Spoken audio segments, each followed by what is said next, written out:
தெற்காசிய கால்பந்து இரண்டாவது போட்டியில் இளம் இந்திய பெண்கள் அணி 2-0 வரை என்ற கோல் கணக்கில் வங்கதேசத்தை வீழ்த்தியது.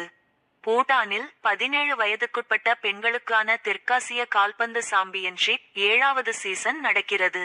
இந்தியா, வங்கதேசம், நேபாளம், பூட்டான் என 4 அணிகள் பங்கேற்கின்றன.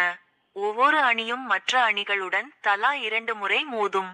முடிவில் புள்ளிப்பட்டியலில் முதலிடம் பெறும் அணி கோப்பை வெல்லும். முதல் போட்டியில் நேபாளத்தை வென்ற இந்தியா நேற்று வங்கதேசத்தை சந்தித்தது. போட்டியின் 15வது நிமிடத்தில் சக வீராங்கனை கொடுத்த பந்தை பெற்ற இந்தியாவின் பியர்ல் அப்படியே கொண்டு சென்று கோல் வலைக்குள் தள்ளினார். வங்கதேச கோல் கீப்பர் தடுக்க முயன்ற போதும் பந்து அவர் மீது பட்டு உள்ளே சென்று கோலாக மாறியது. முதல் பாதியில் இந்தியா 1-0 வரை என முன்னிலை பெற்றது. இரண்டாவது பாதியில் 75வது நிமிடத்தில் இந்தியாவுக்கு கார்னர் கிக் கிடைத்தது. இதில் பந்தை துல்லியமாக கோல் ஏரியாவுக்குள் அனுப்பினார் அலிசா. அங்கு வந்த மாற்று வீராங்கனை போனிபிலியா வலைக்குள் தள்ள கோலாக மாறியது. முடிவில் இந்திய அணி 2-0 வரை என இத்தொடரில் 2வது வெற்றி பெற்றது.